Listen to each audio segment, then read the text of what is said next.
মুহাম্মদুর রাসূলুল্লাহ সাল্লাল্লাহু আলাইহি ওয়াসাল্লামের প্রিয়তমা স্ত্রীদের মধ্যে একজন ছিলেন হযরত হাফসা রাদিয়াল্লাহু তাআলা আনহা। তিনি ছিলেন অত্যন্ত সুন্দরী ও বুদ্ধিমতী নারী এবং হযরত ওমর রাদিয়াল্লাহু তাআলা আনহুর স্নেহধন্য কন্যা। বাবার মতো তিনিও কিছুটা রাগী স্বভাবের ছিলেন।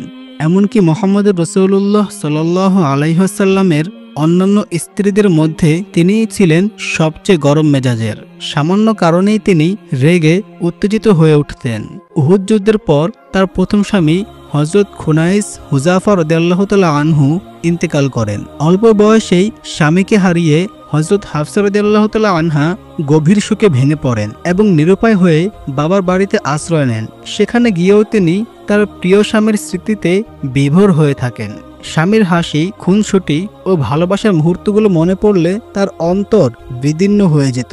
একাকী বসে নীরবে অশ্রু ঝরাতেন।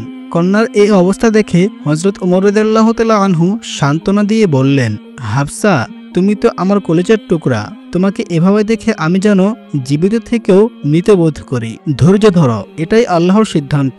প্রত্যেককে এটি মেনে নিতে হয়। আল্লাহ নিশ্চয়ই তোমাকে এমন একজন জীবনসঙ্গী দিবেন যিনি তোমার হৃদয়কে প্রশান্তিতে ভরে তুলবেন। কিন্তু বাবার সান্ত্বনার পরও হযরত হাফসা রাদিয়াল্লাহু তাআলা আনহা শান্ত হতে পারলেন না। তিনি ক্রমাগত কেঁদেই চললেন। শেষ পর্যন্ত ওমর রাদিয়াল্লাহু তাআলা আনহু মেয়ের এই শোকাকুল অবস্থা সহ্য করতে না পেরে সেখান থেকে সরে আসতে বাধ্য হলেন। একদিন তিনি সিদ্ধান্ত নিলেন মেয়ের জন্য একজন উপযুক্ত পাত্র খুঁজবেন। প্রথমে তিনি গেলেন হযরত ওসমান রাদিয়াল্লাহু তাআলা আনহুর কাছে। হযরত ওসমান রাদিয়াল্লাহু তাআলা আনহু কিছুদিন আগেই তার স্ত্রী রুকাইয়া রাদিয়াল্লাহু তাআলা আনহাকে হারিয়ে একাকী হয়ে পড়ছিলেন। তখন হযরত ওমর রাদিয়াল্লাহু তাআলা আনহু তাকে প্রস্তাব দিয়ে বললেন, ভাই ওসমান, আপনি চাইলে আমার মেয়ে হাফসাকে বিবাহ করতে পারেন। ওসমান রাদিয়াল্লাহু তাআলা আনহু বললেন, আচ্ছা, আপনার প্রস্তাবটি আমি ভেবে দেখব। কয়েকদিন পর রাস্তায় তাদের আবার দেখা হলো। তখন ওসমান রাদিয়াল্লাহু তাআলা আনহু ওমর রাদিয়াল্লাহু তাআলা আনহুকে বললেন, ভাই ওমর, আমি এই বিবাহ করতে পারছি না। এই কথা শুনে হযরত ওমর রাদিয়াল্লাহু তাআলা আনহু অত্যন্ত হতাশ হয়ে পড়লেন। অতঃপর হযরত ওমর রাদিয়াল্লাহু তাআলা আনহু গেলেন হযরত আবু বকর সিদ্দিক রাদিয়াল্লাহু তাআলা আনহুর কাছে। সেখানে গিয়ে তিনি বিনম্রভাবে প্রস্তাব করলেন, ভাই আবু বকর, আপনি চাইলে আমার মেয়ে হাফসার সঙ্গে বিবাহ বন্ধনে আবদ্ধ হতে পারেন। কিন্তু আবু বকর রাদিয়াল্লাহু তাআলা আনহু কোনো উত্তরই দিলেন না। এভাবে পরপর দুজন প্রিয় বন্ধুর কাছ থেকে প্রত্যাখ্যাত হয়ে হযরত ওমর রাদিয়াল্লাহু তাআলা আনহু মন খারাপ করে বাড়ি ফিরে এলেন। তিনি আল্লাহর দরবারে দুঃখ প্রকাশ করে বললেন, হে আল্লাহ, কি হচ্ছে আমার সঙ্গে? কেন আমার প্রিয় বন্ধুরা আমার মেয়েকে বিয়ে করতে আগ্রহ দেখাচ্ছে না? তিনি কন্যার দুঃখে ভরাক্রান্ত হয়ে আবার বললেন, হে আমার মেয়ে, কেন কেউ তোমার প্রতি আগ্রহ দেখাচ্ছে না? কেন সবাই তোমার থেকে মুখ ফিরিয়ে নিচ্ছে? ঠিক সেই মুহূর্তে হঠাৎ অদৃশ্য থেকে একটি আওয়াজ শোনা গেল। সেই আওয়াজে বলা হলো, হে ওমর ইবনুল খাত্তাব, আপনি থামুন, আপনি কষ্ট পাবেন না। হে আল্লাহর রাসূলের প্রিয় সাহাবী, আপনার প্রস্তাব কেউ প্রত্যাখ্যান করার সাহস রাখে না। আপনি সেই ওমর যার ইসলাম গ্রহণের জন্য স্বয়ং রাসূলুল্লাহ সাল্লাল্লাহু আলাইহি ওয়াসাল্লাম আল্লাহর কাছে দোয়া করেছিলেন। সাহাবারা যখন আপনার ইসলাম গ্রহণের খবরে তাকবীর ধ্বনি দিয়েছিলেন, তখন থেকে আপনি ছিলেন ইসলামের দৃঢ় প্রহরী। অবশ্যই এই পরিস্থিতির পিছনে আল্লাহর একটি কল্যাণকর ইচ্ছা রয়েছে। তিনি আপনার জন্য এমন কিছু নির্ধারণ করেছেন যা আপনি কল্পনা করতে পারেননি। আল্লাহ রাব্বুল আলামিন আপনার মেয়ের জন্য একজন অতি উত্তম জীবনসঙ্গী নির্বাচন করেছেন, যিনি সমগ্র মানবজাতির জন্য শ্রেষ্ঠ আদর্শ, যার মতো মহৎ গুণাবলীর অধিকারী আর কেউই নেই। হে ওমর, সেই ব্যক্তি আর কেউ নন, তিনি স্বয়ং আল্লাহর প্রিয় নবী হযরত মুহাম্মদুর রাসূলুল্লাহ সাল্লাল্লাহু আলাইহি ওয়াসাল্লাম। এই বাণীগুলো শুনে হযরত ওমর রাদিয়াল্লাহু তাআলা আনহু মুহূর্তের জন্য স্তব্ধ হয়ে গেলেন। তার হৃদয় আনন্দে ভরে উঠল। তিনি খুশিতে বাকরুদ্ধ হয়ে পড়লেন। তখন অদৃশ্য থেকে আবার একটি মধুর আওয়াজ ভেসে এলো, হে ওমরের কন্যা, সুসংবাদ গ্রহণ করো। নিশ্চয় এ বার্তা তোমার জন্য মহা সৌভাগ্যের বার্তা নিয়ে এসেছে। তুমি এমন একজন ব্যক্তির জীবন সঙ্গিনী হতে যাচ্ছ যার জন্য সমগ্র সৃষ্টি জগৎ আকুল। তুমি এমন এক মহান ব্যক্তির প্রিয়তমা স্ত্রী হবে যিনি সমগ্র উম্মতের ভালোবাসা ও আস্থার কেন্দ্রবিন্দু। আল্লাহ রাব্বুল আলামিন তোমাকে এমন একজনের সাথে যুক্ত করতে চলেছেন যিনি সকলের মধ্যে শ্রেষ্ঠতম। আর তিনি হলেন আল্লাহর প্রিয় নবী মুহাম্মদুর রাসূলুল্লাহ সাল্লাল্লাহু আলাইহি ওয়াসাল্লাম। পরদিন হযরত ওমর রাদিয়াল্লাহু তাআলা আনহু মুহাম্মদুর রাসূলুল্লাহ সাল্লাল্লাহু আলাইহি ওয়াসাল্লামের দরবারে উপস্থিত হয়ে নিজের কষ্টের কথা জানালেন। তিনি বললেন, হে আল্লাহর রাসূল, আমার বিধবা মেয়ে হাফসার জন্য ওসমান ও আবু বকরের কাছে প্রস্তাব পাঠিয়েছিলাম, কিন্তু তারা দুজনেই তা ফিরিয়ে দিয়েছেন। এতে আমি গভীরভাবে ব্যথিত হয়েছি। সব কথা শুনে মুহাম্মদ সাল্লাল্লাহু আলাইহি ওয়াসাল্লাম স্নেহ ভরে ওমরকে সান্ত্বনা দিয়ে বললেন, হে ওমর, আমি কি তোমাকে এমন একটি সুসংবাদ দিব যা ওসমানের চেয়েও উত্তম হবে, আর ওসমানের জন্য তা তোমার চেয়েও উত্তম হবে? ওমর রাদিয়াল্লাহু তাআলা আনহু আশ্চর্য হয়ে বললেন, ইয়া রাসূলুল্লাহ, অবশ্যই বলুন। তখন মুহাম্মদ সাল্লাল্লাহু আলাইহি ওয়াসাল্লাম বললেন, আমি তোমার মেয়ে হাফসার জন্য প্রস্তাব দিচ্ছি, আর ওসমানের জন্য আমার কন্যা উম্মে কুলসুমকে বিয়ের প্রস্তাব দিচ্ছি। অর্থাৎ আমি তোমার মেয়েকে বিবাহ করব, আর ওসমান আমার কন্যা কুলসুমকে বিবাহ করবে। এই প্রস্তাব শুনে হযরত ওমর রাদিয়াল্লাহু তাআলা আনহু আনন্দে উজ্জ্বল হয়ে উঠলেন এবং খুশি মনে তা গ্রহণ করলেন। এরপর মুহাম্মদুর রাসূলুল্লাহ সাল্লাল্লাহু আলাইহি ওয়াসাল্লামের সঙ্গে হযরত ওমর রাদিয়াল্লাহু তাআলা আনহুর কন্যা হাফসার এবং হযরত ওসমান রাদিয়াল্লাহু তাআলা আনহুর সঙ্গে নবী করিম সাল্লাল্লাহু আলাইহি ওয়াসাল্লামের কন্যা উম্মে কুলসুমের বিয়ে সম্পন্ন হলো। উভয় বিয়েই অত্যন্ত সুন্দর ও শান্তিপূর্ণভাবে সম্পন্ন হয়। কিছুদিন পর একদিন হযরত ওমর রাদিয়াল্লাহু তাআলা আনহুর সঙ্গে হযরত আবু বকর রাদিয়াল্লাহু তাআলা আনহুর দেখা হলো। কুশল বিনিময়ের পর আবু বকর রাদিয়াল্লাহু তাআলা আনহু বললেন, ভাই ওমর, সেদিন আপনার প্রস্তাবে কোনো উত্তর না দেওয়ায় হয়তো আপনি কষ্ট পেয়েছিলেন। ওমর রাদিয়াল্লাহু তাআলা আনহু বললেন, হ্যাঁ ভাই, আপনার নীরবতায় খুবই ব্যথিত হয়েছিলাম। তখন আবু বকর রাদিয়াল্লাহু তাআলা আনহু বললেন, হে ওমর, আমার নীরবতার পিছনে কোনো ব্যক্তিগত কারণ ছিল না। আসলে একদিন আমি রাসূল সাল্লাল্লাহু আলাইহি ওয়াসাল্লামকে হাফসার বিয়ের বিষয়ে আলোচনা করতে শুনেছিলাম।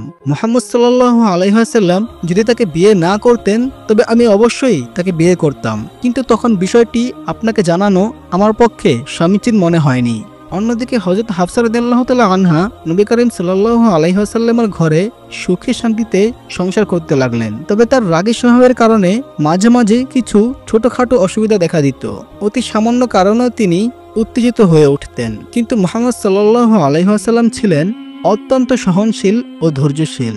তিনি কখনোই হাফসার এই আচরণে তিক্ত হননি বা কঠোর মনোভাব পোষণ করেননি, বরং তিনি বুঝতেন রাগী স্বভাবের নারীদের অন্তরে ভালোবাসার গভীরতা অনেক বেশি। তাই মুহাম্মদ সাল্লাল্লাহু আলাইহি ওয়াসাল্লাম প্রতিবারই শান্ত ও কোমল ব্যবহার দিয়ে হযরত হাফসার রাগ প্রশমিত করতেন। একদিন হযরত ওমর রাদিয়াল্লাহু তাআলা আনহু নিজের বাড়িতে কোনো একটি বিষয়ে গভীর চিন্তায় মগ্ন ছিলেন। সে সময় তার স্ত্রী এসে জিজ্ঞেস করলেন, আপনি এত কি নিয়ে ভাবছেন? ওমর রাদিয়াল্লাহু তাআলা আনহু বললেন, এটা নিয়ে তোমাকে ভাবতে হবে না। তখন তার স্ত্রী বললেন, আমার কথা আপনার পছন্দ হচ্ছে না, তাই না? কিন্তু হাফসাকে গিয়ে দেখুন সে মুহাম্মদ সাল্লাল্লাহু আলাইহি ওয়াসাল্লামের সঙ্গে কিভাবে তর্ক করেন। এই কথা শুনে ওমর রাদিয়াল্লাহু তাআলা আনহু তৎক্ষণাৎ হাফসার ঘরে গেলেন এবং বললেন, হাফসা, তুমি কি সত্যি মুহাম্মদ সাল্লাল্লাহু আলাইহি ওয়াসাল্লামের সঙ্গে তর্ক করো? হাফসা রাদিয়াল্লাহু তাআলা আনহু কিছুটা লজ্জিত হয়ে বললেন, এমনটা তো মাঝে মাঝে হয়েই থাকে। তখন ওমর রাদিয়াল্লাহু তাআলা আনহু বললেন, হে হাফসা, শুনে রাখো, তুমি আর কখনোই আল্লাহর রাসূলের সঙ্গে এমন আচরণ করবে না, এবং এটা ভুলেও ভাববে না যে তিনি তোমার সৌন্দর্যে মুগ্ধ, বরং তার সন্তুষ্টি ও ইচ্ছাকেই সর্বদা অগ্রাধিকার দিবে, আর তার আদেশ ও নির্দেশকে সম্মান করবে। এই বলে তিনি চলে গেলেন এবং আরেকদিন হযরত ওমর রাদিয়াল্লাহু তাআলা আনহু আবার হাফসার ঘরে এলেন। তখন তিনি দেখলেন তার কন্যা হাফসা মুহাম্মদ সাল্লাল্লাহু আলাইহি ওয়াসাল্লামের সঙ্গে তর্ক করছেন। এই দৃশ্য দেখে ওমর রাদিয়াল্লাহু তাআলা আনহু রাগে ফেটে পড়লেন এবং প্রায় প্রহার করতে উদ্যত হলেন। তখন মুহাম্মদুর রাসূলুল্লাহ সাল্লাল্লাহু আলাইহি ওয়াসাল্লাম দ্রুত তাদের মাঝে দাঁড়িয়ে ওমরকে থামিয়ে দিলেন। এই অবস্থায় হযরত ওমর রাদিয়াল্লাহু তাআলা আনহু কিছুটা লজ্জিত হয়ে কন্যাকে সতর্ক করে উচ্চস্বরে বললেন, হে হাফসা, খবরদার, কখনোই আল্লাহর রাসূলের কথার জবাব এভাবে দেবে না। তুমি কি জয়নাবের মতো সুন্দরী কিংবা আয়েশার মতো ভাগ্যবতী যে এমনভাবে কথা বলবে? এই কথা বলে ওমর রাদিয়াল্লাহু তাআলা আনহু সেখান থেকে চলে গেলেন। তিনি চলে যাওয়ার পর মুহাম্মদ সাল্লাল্লাহু আলাইহি ওয়াসাল্লাম হাফসাকে মৃদু হাসি দিয়ে বললেন, দেখলে হাফসা, কেমন করে আমি তোমাকে রক্ষা করলাম। একদিন মুহাম্মদুর রাসূলুল্লাহ সাল্লাল্লাহু আলাইহি ওয়াসাল্লাম হযরত হাফসা রাদিয়াল্লাহু তাআলা আনহার ঘরে এলেন। তবে সেই সময় হাফসা রাদিয়াল্লাহু তাআলা আনহা ঘরে ছিলেন না, তিনি একটি প্রয়োজনে বাহিরে গিয়েছিলেন। মুহাম্মদ সাল্লাল্লাহু আলাইহি ওয়াসাল্লাম তখন একাকিত্ব কাটানোর জন্য উম্মুল মুমিনিন হযরত মারিয়া কিবতিয়া রাদিয়াল্লাহু তাআলা আনহাকে ডেকে আনলেন। তারা কিছুক্ষণ একান্তে কথোপকথন ও হাসি ঠাট্টায় সময় কাটালেন। ঠিক তখনই হাফসা রাদিয়াল্লাহু তাআলা আনহা ফিরে এসে দেখলেন তার ঘরে তারই বিছানায় মুহাম্মদ সাল্লাল্লাহু আলাইহি ওয়াসাল্লামের সঙ্গে মারিয়া কিবতিয়া রাদিয়াল্লাহু তাআলা আনহা বসে আছেন। এই দৃশ্য দেখে হাফসা রাদিয়াল্লাহু তাআলা আনহা প্রবল রাগে উত্তেজিত হয়ে পড়লেন। রাগের বশবর্তী হয়ে তিনি কিছু তিক্ত কথাও বলে ফেললেন। তখন নবী করিম সাল্লাল্লাহু আলাইহি ওয়াসাল্লাম হযরত হাফসা রাদিয়াল্লাহু তাআলা আনহাকে শান্ত করার জন্য বললেন, হে হাফসা, আল্লাহর কসম, যদি তুমি চাও তাহলে আমি মারিয়া কিবতিয়ার সঙ্গে আর কখনো মিলিত হব না। আমি শুধু তোমার হাসি মুখটা দেখতে চাই। হাফসা রাদিয়াল্লাহু তাআলা আনহা বললেন, হ্যাঁ, তাহলে তাই হোক। আপনি আর কখনো মারিয়াকে কাছে আসতে দিবেন না। তখন নবী করিম সাল্লাল্লাহু আলাইহি ওয়াসাল্লাম বললেন, হে হাফসা, একটি কথা মনে রেখো, এই চুক্তির ব্যাপারটা যেন তুমি আর আমি ছাড়া আর কেউ না জানে। কিন্তু কথায় আছে, নারীদের জন্য গোপন কথা পেটে রাখা কঠিন। কিছুদিন পরেই হাফসা রাদিয়াল্লাহু তাআলা আনহা এই কথাটি উম্মুল মুমিনিন হযরত আয়েশা রাদিয়াল্লাহু তাআলা আনহার কাছে প্রকাশ করে ফেললেন। এদিকে হযরত জিবরিল আলাইহিস সালাম মুহাম্মদ সাল্লাল্লাহু আলাইহি ওয়াসাল্লামের কাছে তাহরিমের আয়াত নিয়ে অবতীর্ণ হলেন। তিনি বলেন, হে নবী, আল্লাহ রাব্বুল আলামিন আপনাকে যা হালাল করেছেন, আপনি স্ত্রীদের খুশির জন্য কেন তা নিজের উপর হারাম করছেন? আল্লাহ তাআলা আপনাকে এই কসম থেকে মুক্তি দিয়েছেন এবং আপনার ত্রুটি ক্ষমা করেছেন। নিশ্চয়ই তিনি ক্ষমাশীল ও পরম দয়ালু। আর আল্লাহ তাআলা কসম থেকে মুক্তির উপায়ও নির্ধারণ করেছেন। যে বিষয়টি আপনি হাফসাকে গোপন রাখতে বলেছিলেন, তিনি তো তা গোপন রাখতে পারেননি, বরং প্রকাশ করেছেন। ওহী নাজিল হওয়ার পর নবী করিম সাল্লাল্লাহু আলাইহি ওয়াসাল্লাম হযরত হাফসা রাদিয়াল্লাহু তাআলা আনহার কাছে এসে বললেন, হে হাফসা, আমি তোমাকে একটি সামান্য বিষয় গোপন রাখতে বলেছিলাম। তুমি স্ত্রী হিসেবে সেটাও রাখতে পারোনি। আমি তোমার কাছ থেকে এমনটি আশা করিনি। হাফসা রাদিয়াল্লাহু তাআলা আনহা বিস্মিত হয়ে বললেন, এই কথা আপনাকে কে জানিয়েছেন? তখন মুহাম্মদুর রাসূলুল্লাহ সাল্লাল্লাহু আলাইহি ওয়াসাল্লাম বললেন, যিনি সব জানেন, যিনি সকল বিষয়ে অবহিত, তিনি আমাকে জানিয়েছেন। এরপর তিনি বললেন, যদি তুমি এবং আয়েশা আল্লাহর কাছে তওবা করো, তবে সেটাই হবে তোমাদের জন্য কল্যাণকর, কারণ তোমাদের অন্তর নবীর ইচ্ছার বিপরীত দিকে ঝুঁকছে। আর যদি তোমরা নবীর বিরুদ্ধে একে অপরকে সমর্থন করো, তবে জেনে রেখো, নবীর সহায় স্বয়ং আল্লাহ তাআলা, জিবরিল আলাইহিস সালাম, সৎ মুমিনগণ এবং ফেরেশতাগণ। তারপর মুহাম্মদ সাল্লাল্লাহু আলাইহি ওয়াসাল্লাম তার কসমের কাফারা আদায় করলেন এবং হযরত মারিয়া কিবতিয়া রাদিয়াল্লাহু তাআলা আনহার সঙ্গে পূর্বের সম্পর্ক পুনরায় স্থাপন করলেন। একদিন আসরের নামাজের পর নবী করিম সাল্লাল্লাহু আলাইহি ওয়াসাল্লাম হযরত জয়নাব রাদিয়াল্লাহু তাআলা আনহার ঘরে কিছুটা বেশি সময় অবস্থান করলেন। উম্মুল মুমিনিন আয়েশা রাদিয়াল্লাহু তাআলা আনহা লক্ষ্য করলেন যে নবীজি আজ অনেকক্ষণ ধরে ফিরে আসছেন না। বিষয়টি তিনি সহজভাবে নিতে পারলেন না এবং খানিকটা ঈর্ষান্বিত হয়ে উঠলেন। দেরি হওয়ার কারণ জানার জন্য তিনি একজন গোপন অনুসন্ধানকারীকে পাঠালেন। কিছুক্ষণ পর সেই ব্যক্তি এসে জানালেন, কোন এক মহিলা হাদিয়া হিসেবে কিছু মধু হযরত জয়নাবের কাছে পাঠিয়েছিলেন, আর জয়নাব সেই মধু নবীজিকে পান করিয়েছেন। তাই নবীজি সেখানে কিছুটা সময় বেশি কাটিয়েছেন। এই খবর শুনে মা আয়েশা রাদিয়াল্লাহু তাআলা আনহার মনে একটি পরিকল্পনা এলো। তিনি হযরত হাফসা রাদিয়াল্লাহু তাআলা আনহার সঙ্গে আলোচনা করলেন। মা আয়েশা বললেন, হে হাফসা, আমি লক্ষ্য করছি আল্লাহর রাসূল প্রতিদিন আসরের নামাজের পর আমাদের সবার সঙ্গে দেখা করেন, কিন্তু জয়নাব প্রতিদিনই নবীজিকে মধু খাওয়াচ্ছে। তখন হাফসা রাদিয়াল্লাহু তাআলা আনহা বললেন, ও আচ্ছা, তাহলে তুমি কি করতে চাও? আয়েশা রাদিয়াল্লাহু তাআলা আনহা বললেন, চলো আমরা এমন একটি কৌশল অবলম্বন করি যাতে নবীজি আর জয়নাবের বাসায় গিয়ে মধুপান না করেন। হাফসা রাদিয়াল্লাহু তাআলা আনহা বললেন, কিন্তু কিভাবে? আল্লাহর রাসূল তো মধু খুব ভালোবাসেন। তুমি এমন কি করবে যাতে তিনি আর মধু খেতে না চান? তখন আয়েশা রাদিয়াল্লাহু তাআলা আনহা একটি বুদ্ধি শিখিয়ে দিলেন। তিনি বললেন, যখন নবী করিম সাল্লাল্লাহু আলাইহি ওয়াসাল্লাম তোমার কাছে আসবেন, তখন তুমি বলবে, ইয়া রাসূলুল্লাহ, আপনার মুখ থেকে তো মাগফিরের গন্ধ আসছে। এই একটি কথাই যথেষ্ট হবে, তোমাকে আর কিছুই করতে হবে না। পরদিন নবী করিম সাল্লাল্লাহু আলাইহি ওয়াসাল্লাম জয়নাব রাদিয়াল্লাহু তাআলা আনহার ঘরে মধুপান করে হযরত সাফিয়া রাদিয়াল্লাহু তাআলা আনহার ঘরে গেলেন। আসলে মা আয়েশা রাদিয়াল্লাহু তাআলা আনহা আগেই সাফিয়াকেও একই কথা বলে রেখেছিলেন। নবীজিকে দেখে সাফিয়া রাদিয়াল্লাহু তাআলা আনহা বললেন, ইয়া রাসূলুল্লাহ, আপনি কি মাগফির খেয়েছেন? আমি যেন মাগফিরের গন্ধ পাচ্ছি। মুহাম্মদ সাল্লাল্লাহু আলাইহি ওয়াসাল্লাম বললেন, না, আমি মাগফির খাইনি, তবে জয়নাবের কাছ থেকে একটু মধুপান করছিলাম, কিন্তু তার গন্ধ তো এমন হবার কথা নয়। আচ্ছা ঠিক আছে, আমি বিষয়টি দেখছি। এরপর নবী করিম সাল্লাল্লাহু আলাইহি ওয়াসাল্লাম হাফসা রাদিয়াল্লাহু তাআলা আনহার কাছে গেলেন। তিনিও নাক ছিটকে বললেন, ইয়া রাসূলুল্লাহ, আপনি কোথা থেকে কি খেয়ে এসেছেন? আপনার মুখে মাগাফিরের গন্ধ পাচ্ছি। আসলে মাগাফির ছিল এক ধরনের গাছের রস, যার গন্ধ কিছুটা তীব্র ও নেশা জাতীয় ছিল। তাই নবীজির মনে হলো হয়তো তিনি এমন ফুলের মধুপান করেছেন যাতে মাগাফিরে গন্ধ রয়েছে। তখন তিনি বললেন, আমার জন্য এখন থেকে মধুপান নিষিদ্ধ, আমি আর কখনো মধুপান করব না। এরপর নবী করিম সাল্লাল্লাহু আলাইহি ওয়াসাল্লাম হাফসাকে বললেন, হে হাফসা, আমার জন্য মধুপান নিষিদ্ধ করা বিষয়টি তুমি কারো কাছে প্রকাশ করবে না, কারণ জয়নাব এই কথা জানলে কষ্ট পাবেন। কিন্তু হাফসা রাদিয়াল্লাহু তাআলা আনহা এই গোপন কথা রাখতে পারলেন না।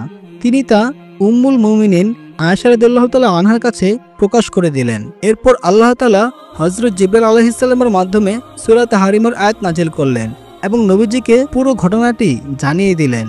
এই ঘটনায় হযরত হাফসা রাদিয়াল্লাহু তাআলা আনহার আচরণে নবী করিম সাল্লাল্লাহু আলাইহি ওয়াসাল্লাম গভীরভাবে ব্যথিত হলেন। পরিস্থিতির প্রভাবে তিনি হাফসাকে এক তালাক প্রদান করলেন। তালাকের সংবাদ শুনে হযরত হাফসা রাদিয়াল্লাহু তাআলা আনহা ভারাক্রান্ত হয়ে পড়লেন। তিনি অসহায়ভাবে মাটিতে বসে পড়লেন। কি করবেন তা কিছুই বুঝে উঠতে পারছিলেন না। অন্যদিকে যখন হযরত ওমর রাদিয়াল্লাহু তাআলা আনহু তার মেয়ের তালাকের খবর শুনলেন, তখন তিনি শোকাহত হয়ে বললেন, হায়, ওমরের বংশে এমন ঘটনা ঘটল! আল্লাহ কি ওমর ও তার মেয়ের পরিণতি সম্পর্কে ভাবলেন না? তিনি সঙ্গে সঙ্গে মেয়ের বাড়িতে চলে গেলেন। হাফসার মলিন চেহারা দেখে তিনি কিছুক্ষণ নীরবে পাশে বসে রইলেন। কন্যাকে কিভাবে সান্ত্বনা দিবেন তা তিনি বুঝে উঠতে পারছিলেন না। অবশেষে তিনি স্নেহভরে বললেন, শোনো হাফসা, যদি আল্লাহ তাআলা আমাদের বংশের জন্য কল্যাণ নির্ধারণ করে থাকেন, তবে আল্লাহর রাসূল সাল্লাল্লাহু আলাইহি ওয়াসাল্লাম তোমাকে চূড়ান্তভাবে তালাক দেবেন না। ওমর রাদিয়াল্লাহু তাআলা আনহুর এই কথাগুলো হাফসার মনকে কিছুটা শান্ত করল। তিনি আবার আশার আলো খুঁজে পেলেন। এরপর আল্লাহর ফেরেশতা হযরত জিবরাইল আলাইহিস সালাম নবী করিম সাল্লাল্লাহু আলাইহি ওয়াসাল্লামের কাছে এসে বললেন, হে আল্লাহর রাসূল, আপনি হাফসাকে তালাক দিবেন না। যদিও তিনি কিছুটা রাগী স্বভাবের, তবুও তিনি অত্যন্ত নেককার ও পরহেজগার নারী। তিনি অধিক রোজা রাখে, রাত জেগে আল্লাহর ইবাদত করেন এবং জান্নাতেও তিনি আপনার সঙ্গিনী হবেন। ফেরেশতার এই সুপারিশে সাড়া দিয়ে নবী করিম সাল্লাল্লাহু আলাইহি ওয়াসাল্লাম পুনরায় হাফসাকে স্ত্রী হিসেবে গ্রহণ করেন। কতই না ভাগ্যবতী ছিলেন হযরত হাফসা রাদিয়াল্লাহু তাআলা আনহা, যিনি এমন মর্যাদা ও ভালোবাসা অর্জন করলেন যে স্বয়ং আল্লাহর নির্দেশে জিবরাইল আলাইহিস সালাম দুনিয়ায় এসে তার পক্ষে সুপারিশ করেছিলেন। একদিন আসরের নামাজের পর মুহাম্মদ সাল্লাল্লাহু আলাইহি ওয়াসাল্লামের স্ত্রীগণ, যার মধ্যে হযরত হাফসা রাদিয়াল্লাহু তাআলা আনহাও ছিলেন, তারা একত্রিত হয়ে আবেদন জানালেন, হে আল্লাহর রাসূল, আল্লাহ তাআলা এখন আপনাকে গনিমতের সম্পদ দান করেছেন, সুতরাং আমাদের খোরপোশ কিছুটা বাড়িয়ে দিন। তাদের এই অনুরোধ শুনে মুহাম্মদ সাল্লাল্লাহু আলাইহি ওয়াসাল্লাম গভীরভাবে ব্যথিত হলেন। তিনি কখনো ভাবেননি যে তার প্রিয়তমা স্ত্রীগণ পার্থিব বিলাসিতা চাইবেন। তাই তিনি 1 মাসের জন্য তাদের থেকে দূরে থাকার সিদ্ধান্ত নিলেন এবং একটি আলাদা কক্ষে একাকী অবস্থান করতে লাগলেন। এদিকে মুনাফিকরা গুজব ছড়িয়ে দিল মুহাম্মদ সাল্লাল্লাহু আলাইহি ওয়াসাল্লাম তার স্ত্রীদের সবাইকে তালাক দিয়ে দিয়েছেন। এই খবর শুনে হযরত ওমর রাদিয়াল্লাহু তাআলা আনহু ব্যথিত হৃদয়ে দৌড়ে নবীজির কাছে এলেন। তিনি জিজ্ঞাসা করলেন, হে আল্লাহর প্রিয় রাসূল, আপনি কি আপনার স্ত্রীদের তালাক দিয়েছেন? নবী করিম সাল্লাল্লাহু আলাইহি ওয়াসাল্লাম বললেন, না, আমি তাদের তালাক দিইনি, তবে তাদেরকে স্বাধীনতা দিয়েছি, তারা চাইলে যেতে পারে। এই কথা শুনে হযরত ওমর রাদিয়াল্লাহু তাআলা আনহু আনন্দে মসজিদে গিয়ে ঘোষণা করলেন, হে মুসলমানগণ, জেনে রেখো, আল্লাহর রাসূল তার স্ত্রীদের তালাক দেননি। এ সংবাদ শুনে সমগ্র মুসলিম সমাজে স্বস্তি ও প্রশান্তি ফিরে এলো।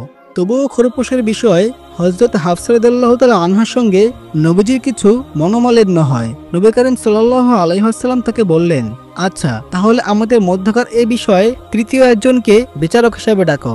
হাফসা বললেন, হ্যাঁ ঠিক আছে, কাউকে ডাকুন। নবীজি বললেন, তাহলে তোমার বাবাকে ডেকে আনো। হাফসা রাদিয়াল্লাহু তাআলা আনহা সঙ্গে সঙ্গে পিতার কাছে সংবাদ পাঠালেন। সংবাদ পেয়ে হযরত ওমর রাদিয়াল্লাহু তাআলা আনহু দ্রুত নবীর কাছে এলেন। নবীজি বললেন, হাফসা, তোমার যা বলার আছে তোমার বাবাকে বলো। হাফসা রাগান্বিত হয়ে জবাব দিলেন, হে আল্লাহর রাসূল, আপনিই বলুন, আপনি তো সর্বদাই সত্য বলেন। এই কথা শুনে ওমর রাদিয়াল্লাহু তাআলা আনহু তীব্র ক্রোধে মেয়েকে হালকা চড় মারলেন। নবী করিম সাল্লাল্লাহু আলাইহি ওয়াসাল্লাম তাকে শান্ত করে বললেন, হে ওমর, যথেষ্ট হয়েছে, এখন থামো। তবে ওমরের রাগ তখনও প্রশমিত হয়নি। তিনি বললেন, হে হাফসা, নবীজি সর্বদা সত্য বলেন, সেই সত্যের কসম যিনি তাকে সত্যনবী হিসেবে পাঠিয়েছেন। মুহাম্মদ রাসূলুল্লাহ সাল্লাল্লাহু আলাইহি ওয়াসাল্লাম না থাকলে আমি আজ তোমাকে কঠোর শাস্তি দিতাম। পরে হাফসা ও নবীজির অন্যান্য স্ত্রী সবাই নবী করিম সাল্লাল্লাহু আলাইহি ওয়াসাল্লামের কাছে এসে বিনম্রভাবে ক্ষমা প্রার্থনা করলেন। তাদের কেউই নবীজির সান্নিধ্য ছেড়ে যেতে চাননি।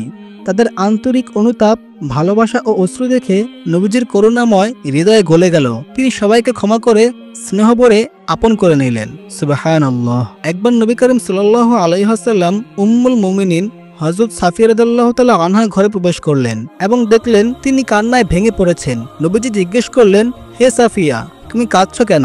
সাফিয়া রাদিয়াল্লাহু তাআলা আনহা বললেন, ইয়া রাসূলুল্লাহ, হাফসা আমাকে ইহুদির মেয়ে বলে অপমান করেছে। এই কথা শুনে নবী করিম সাল্লাল্লাহু আলাইহি ওয়াসাল্লাম হাফসাকে ডেকে বললেন, হে হাফসা, তুমি আল্লাহকে ভয় করো। তারপর সাফিয়ার দিকে ফিরে নবীজি বললেন, তুমি তো নবী হারুন আলাইহিস সালামের বংশধর।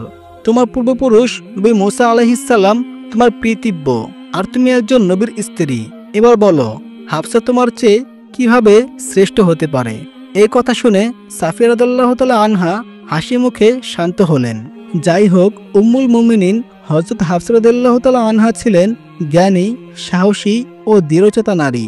তিনি মুসলিম উম্মাহর অনেক সংকটময় সময়ে নবীজির সাহাবীদের পরামর্শ ও সাহায্যে গুরুত্বপূর্ণ ভূমিকা রেখেছিলেন। অবশেষে ৪৫ হিজরি শাবান মাসে ৬৩ বছর বয়সে এই মহান নারী পৃথিবীর মায়া ত্যাগ করে আল্লাহর সান্নিধ্যে চলে গেলেন। তো প্রিয় বন্ধুরা, এ ছিল আজকের ঘটনা।